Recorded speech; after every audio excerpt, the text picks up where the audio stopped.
Hello and welcome to another Kangaroo English Daily Digest. My name is Christian and today is Tuesday, the best day of the week.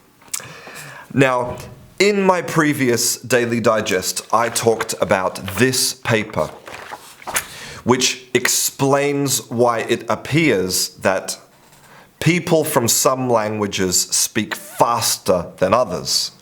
And it's all to do with syllables. But even though people appear to speak faster, the content, the information in their communication comes at the same rate in basically all of the languages that were studied. So even though it appears that people are speaking faster, really they're not. Now, this is important because when you're learning a language, you have a lot of information to process. You know, you have grammar and vocabulary and pronunciation, and it's very demanding on your brain, okay? And so what you want is you want people to slow down. Well, slow down, give me more time. But normally this is not possible. Okay, people talk at their normal rate, right? So here's the question, and I'm going to try to answer this question today. Is it possible that there is some trick or technique that can help you to understand normal kind of speech quickly and easily? And it appears that maybe there is. So let me explain. So we need to start with today's word of the day, and today's word of the day is gaze. Gaze basically means to look at something or someone for an extended period of time, normally with surprise or admiration. Gaze. So, you know, maybe, for example, if I go on a date with Scarlett Johansson, I gaze into her eyes. Scarlett. And gaze, basically, where you look is a really important part of conversation. And there's a lot of studies in the world of linguistics about gaze. For example, this shows that human beings are very, very good at knowing where another person is looking, at estimating where another person is looking. And this is really important if we're talking about an object, like, I hate this telephone. You see, I'm directing your attention. Right? And also, your eyes can be used like a pointer, right? I can say, I really need you to come with me. Do you see? I'm saying you with my eyes. What about this? I really need you to come with me. Do you see the difference? You feel the difference, right? I'm not talking to you, I'm talking to you. So our eyes are really important in conversation. But have you ever thought about where you look when you're talking to somebody? Like,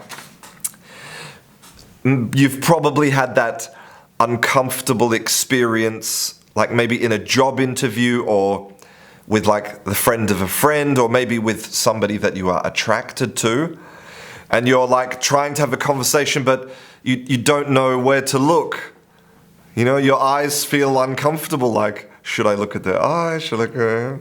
And this shows how powerful eye contact is. And this study here, okay, a further investigation of the cognitive interference hypothesis of gaze patterns during conversation, shows that the closer you put two people, the less eye contact they make. Okay? Because eye contact is extremely powerful. If I'm very close to you and I'm staring into your eyes, it's uncomfortable. And this paper here is great. Okay, this is from 19 I think it's from 1967. Very old, okay? And it talks about eye contact. For example, it says that people look at people's eyes only for short glances, 3 to 10 seconds in length. Okay, you don't stare into people's eyes. Listen to this. Studies found that there is more eye contact when you are listening than when you're speaking. Interesting. Okay, there is more eye contact when you are talking about things in general than when you are talking about something personal. Okay, so if it's something personal, you don't stare in their eyes. Maybe you look around. Okay, interesting. Individual differences in eye contact are great. Women are found to engage in more eye contact. Okay, women and men, good. And relations. So also, there is more gaze if the people are cooperating than competing. Okay, fine. But I want to talk about number one. Okay, it says there's more eye contact when the subject is listening than when they're speaking.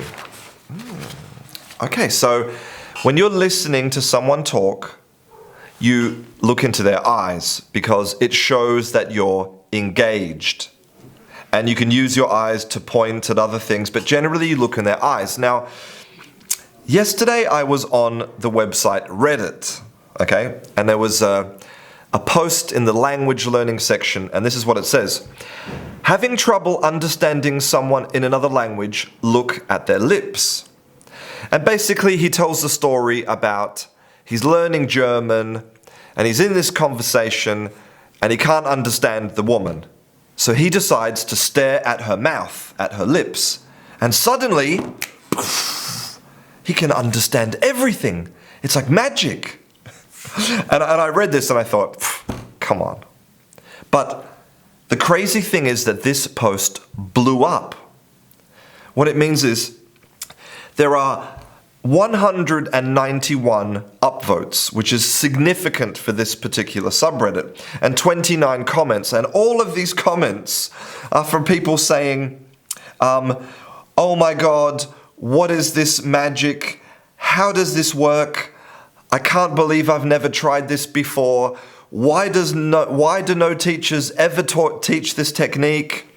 I just tried this on videos on the internet and it's changed my life. And so for me as a teacher, when there's so many students saying, wow, this gives me incredible results, I pay attention. You know, I think, wow, okay, so maybe there's something here. It's not something that I've ever thought of. I've never in my life told a student, stare at someone's mouth. Now, this technique, I wouldn't recommend doing it all the time because you know, when you stare at someone's mouth, it can make them uncomfortable in the conversation. But it's an interesting technique, especially if you're watching television or you know, yeah, something where the other person isn't real. But when I read this, I sort of asked myself, now, why could this be? What could cause such a powerful effect? And I think it might be something to do with the McGurk effect. So we're going to do a little listening test. So just watch my mouth, okay? Ready? Now, what sound am I making? Ba, ba, ba. Okay, so I was saying this, right? Oh, good. Okay, what about this one? Ba, ba, ba. I was saying this, right? Huh? Yeah, very good. What about this one? Ba, ba, ba. I was saying this one, right? Huh? Here's the trick. This is the McGurk effect. I went into this video and I edited the audio and I used the same audio for all three of these sounds. But you heard it differently because you were watching my mouth. And that's how powerful it is. I hope this video helps you. I'm Christian, this is Kangaroo English, and I'll see you in class.